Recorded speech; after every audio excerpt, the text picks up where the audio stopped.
There was a time in Nigeria when discovering a new song felt like an event, not a notification, not a link in your WhatsApp group, an event. You would come back from school, drop your bag, switch on the television, scroll through channels, and when you landed on SoundCity, you stayed there.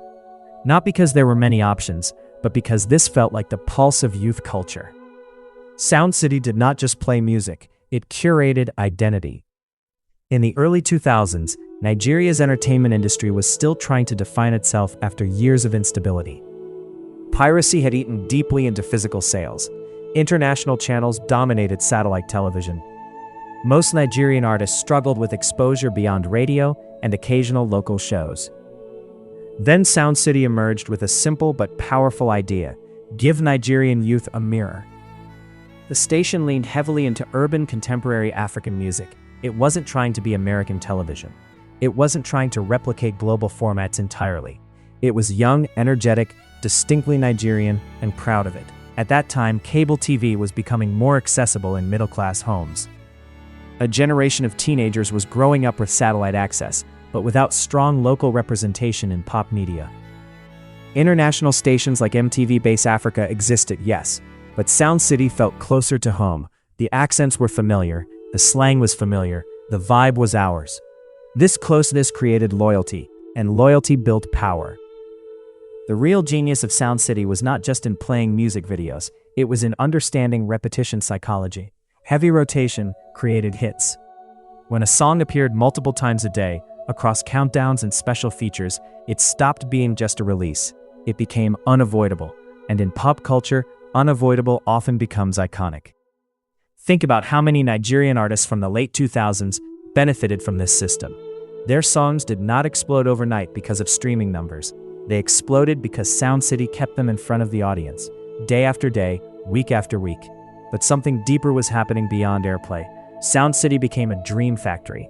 If you were a young Nigerian artist, getting your video on SoundCity meant you had crossed a threshold. It was validation. It meant you were no longer just local, you were national, maybe even continental. Presenters on the channel became minor celebrities. Their faces were recognizable. Their fashion influenced trends. Their speech patterns influenced slang. They were not just VJs, they were cultural translators between artists and fans. This is important to understand. Before Instagram stories, before TikTok lives, before artists could speak directly to millions from their phones, television presenters acted as intermediaries. They shaped narratives around songs. They introduced premieres. They asked questions fans wanted answered. The magic of SoundCity was not just in its programming or its flashy countdown shows. Behind the cameras, there was a carefully orchestrated machinery of influence and politics that few viewers understood. Decisions on which videos made it to the top of the charts were not purely based on popularity. There were negotiations, strategic partnerships, and subtle lobbying.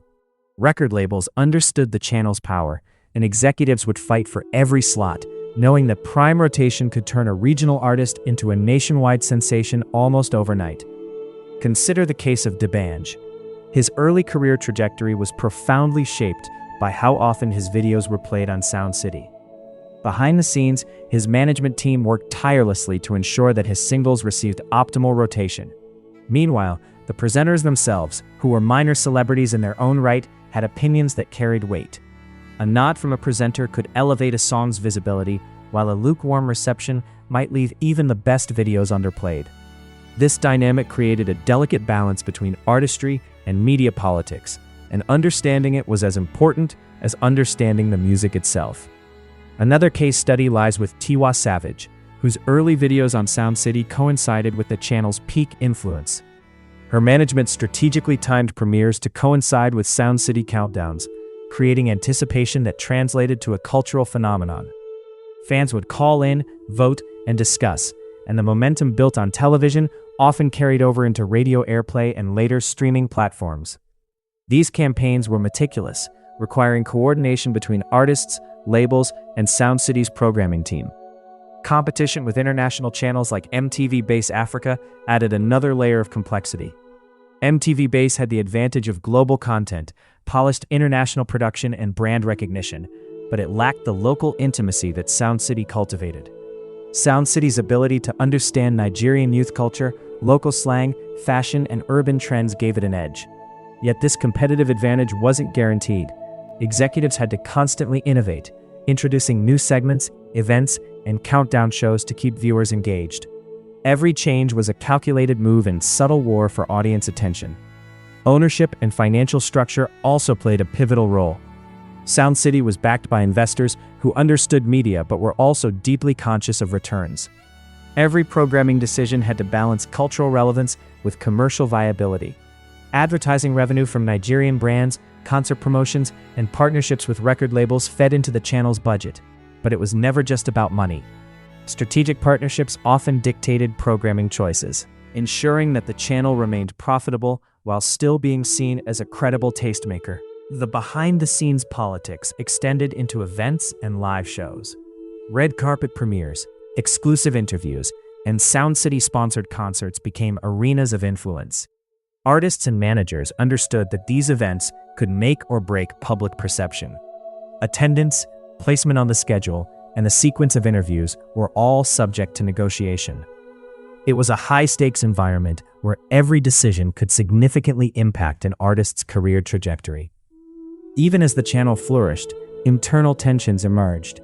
Some presenters and executives felt that certain artists received favoritism, while labels lobbied aggressively for top slots. These dynamics sometimes spilled into the public eye through subtle hints in social media or in interviews.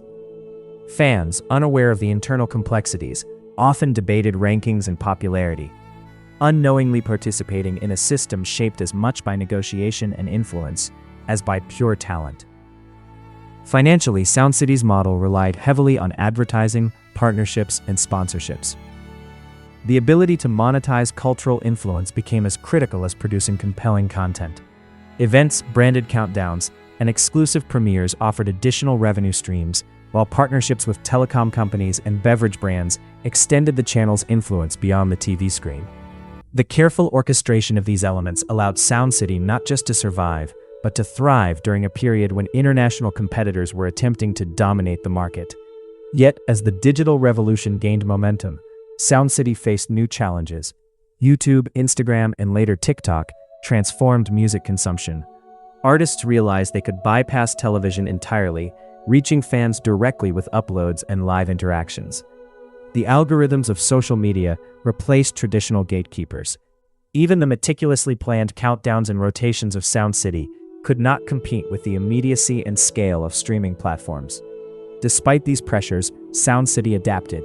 Digital extensions, YouTube channels, and social media presence allowed it to maintain relevance, though the era of absolute authority was over.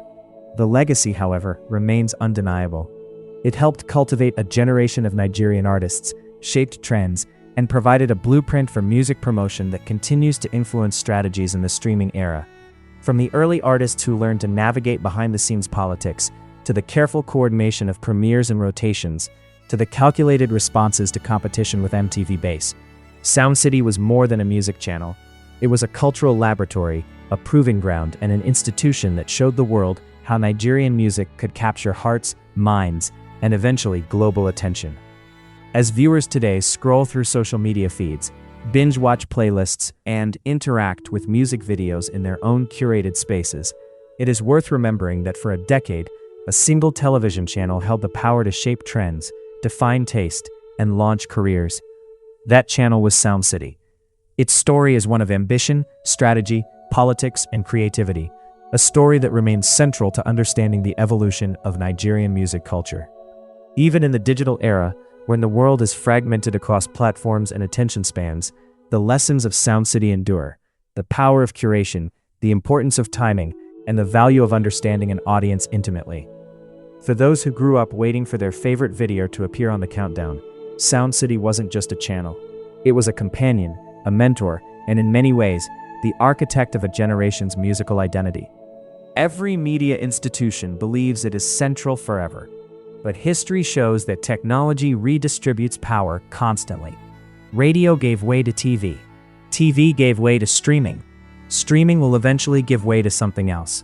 SoundCity represents a chapter in that evolution, a chapter where Nigerian youth culture consolidated, where pop stars were minted through repetition, where television still held authority, where families watched music together in living rooms, where countdown rankings sparked real arguments in school corridors. That communal energy is harder to replicate in an algorithmic world where everyone consumes privately through headphones. But it mattered. It shaped taste, it shaped careers, it shaped ambition. And even if it no longer commands the same dominance, its fingerprints are everywhere in today's Nigerian music ecosystem. Because before the numbers went viral, before the hashtags trended, before the streams were counted, there was a television channel telling a generation what was hot. And that channel was SoundCity. If you find today's video helpful, kindly click on the subscribe button and turn on the notification bell.